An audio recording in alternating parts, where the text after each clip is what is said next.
Assalamualaikum warahmatullahi wabarakatuh. Kami dari mahasiswa Universitas Muhammadiyah Kupang Fakultas Keguruan dan Ilmu Pendidikan Prodi PGSD kelompok 4 semester 6. Video ini dibuat untuk menyelesaikan salah satu tugas dalam suatu mata kuliah Pendidikan Konservasi dan PLHSD dengan dosen pengampu Bapak Ahmad Yani SPD MSE. Kami dari kelompok 4 yang terdiri dari 5 anggota yang masing-masing bekerja sama dalam memenuhi tugas dengan judul Masalah Lingkungan Limbah.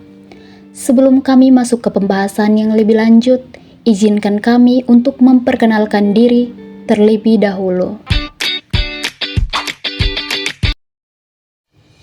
Yang pertama, saya sendiri atas nama Wilhelmina Tania Maneak dengan NIM 2322411675. Berikutnya ada Maria Angriani Ukat dengan NIM 2322411760. Selanjutnya ada Angela Patricia Nahak dengan NIM 2322411358. Selanjutnya ada Septiana Devisanti Bou dengan NIM 2322411831. Dan yang terakhir ada Claudia Cindriani Pareira dengan NIM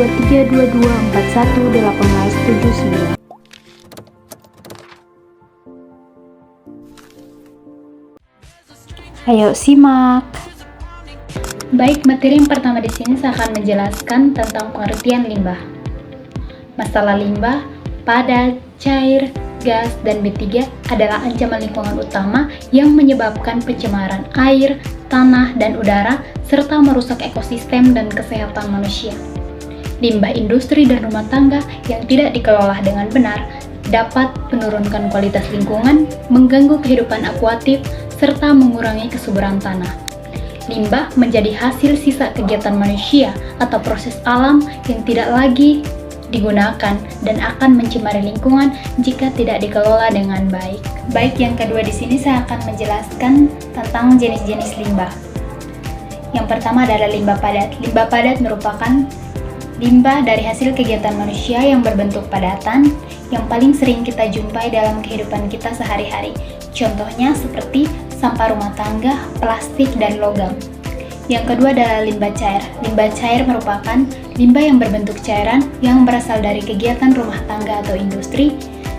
Contohnya air bekas mencuci, limbah deterjen, minyak goreng bekas, dan lain sebagainya. Yang ketiga adalah limbah gas. Limbah gas adalah limbah yang berbentuk gas atau partikel kecil di udara yang berasal dari aktivitas manusia, seperti asap kendaraan bermotor dan emisi pabrik. Yang keempat adalah limbah B3, bahan berbahaya dan beracun. Limbah ini mengandung zat yang berbahaya dan beracun yang dapat membahayakan manusia dan lingkungan. Contohnya, limbah medis seperti jarum suntik, obat-obatan, serta baterai bekas yang mengandung logam berat seperti merkuri dan timbal. Materi yang kedua, dampak limbah terhadap lingkungan dibagi menjadi 5. Yang pertama, pencemaran air. Pencemaran air terjadi ketika limbah cair maupun padat masuk ke sumber air seperti sungai, danau atau air tanah. Limbah tersebut dapat mengandung bahan kimia berbahaya, bakteri maupun zat beracun yang menyebabkan air menjadi keruh, berbau, dan berubah warna. Kedua, pencemaran tanah. Pencemaran tanah terjadi akibat pembuangan limbah padat maupun limbah B3 secara sembarangan. Zat berbahaya dalam limbah dapat meresap ke dalam tanah dan merusak struktur serta kandungan unsur hara yang dibutuhkan tanaman. Yang ketiga, pencemaran udara. Pencemaran udara disebabkan oleh limbah gas seperti asap kendaraan, emisi pabrik, dan pembakaran sampah. Zat-zat berbahaya seperti karbon monoksida, sulfur dioksida, dan partikel debu dapat mencemari udara dan menurunkan kualitasnya. Gangguan kesehatan. Limbah yang tidak dikelola dengan baik dapat menjadi sumber berbagai penyakit. Air yang tercemar dapat menyebabkan penyakit seperti diare, kolera, dan tifus. Udara yang kotor dapat memicu penyakit pernapasan seperti ispa, asma, dan bronkitis. Yang kelima, kerusakan ekosistem. Limbah yang mencemari lingkungan dapat merusak keseimbangan ekosistem. Misalnya, pencemaran air dapat menyebabkan kematian ikan dan organisme air lainnya. Sementara pencemaran tanah dapat merusak habitat makhluk hidup di dalamnya. Jika satu komponen ekosistem terganggu, maka akan berdampak pada rantai makanan dan kehidupan makhluk hidup lainnya. D. Penyebab masalah limbah. 1. Kurangnya kesadaran masyarakat. Salah satu penyebab utama masalah limbah adalah rendahnya kesadaran masyarakat terhadap pentingnya menjaga lingkungan. Banyak orang yang masih membuang sampah sembarangan di sungai, selokan, atau tempat umum tanpa memikirkan dampaknya. Selain itu, kebiasaan tidak memilih sampah antara organik dan organik juga memperparah kondisi karena menyulitkan proses pengelolaan dan daur ulang. 2. Pembuangan limbah sembarangan. Perilaku membuang limbah tanpa pengelola yang benar, baik oleh rumah tangga maupun industri, menjadi faktor besar terjadinya pencemaran. Misalnya, limbah rumah tangga dibuang langsung ke sungai atau limbah pabrik yang tidak diolah lebih dahulu sebelum dilepaskan ke lingkungan. 3. Pengelolaan sampah yang belum optimal. Setiap pengelolaan limbah di beberapa daerah masih belum memadai, seperti kurangnya tempat pembuangan sampah, fasilitas di luar ulang, dan teknologi pengelolaan limbah. Selain itu, keterbatasan tenaga dan kurangnya kondisi antara pemerintah dan masyarakat juga menjadi hambatan dalam pengelolaan limbah yang aktif. 4. Pertumbuhan penduduk yang pesat. Semakin meningkat jumlah penduduk, maka semakin besar pula volume limbah yang dihasilkan setiap hari. Kebutuhan hidup yang meningkat seperti konsumsi makanan, penggunaan barang, dan aktivitas sehari-hari. Misalkan, pengelolaan yang baik, maka limbah akan upaya penanggulangan limbah. Yang pertama, 3R, reduce, reuse, recycle. Konsep 3R merupakan cara paling dasar dan efektif dalam mengurangi jumlah limbah. Yang pertama, reduce atau mengurangi. Pengurangan penggunaan barang yang berpotensi menjadi sampah, seperti menghindari produk sekali pakai, membawa tas belanja sendiri, dan membeli barang sesuai kebutuhan.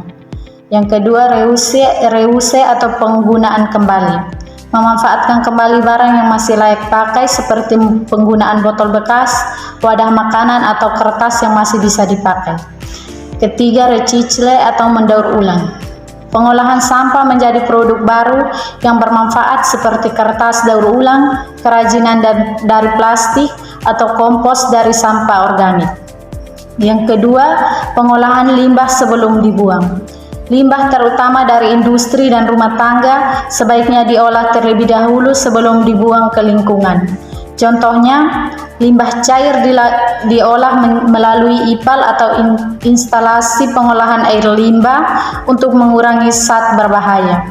Yang kedua, limbah padat dipilih antara organik dan anorganik agar mudah dikelola.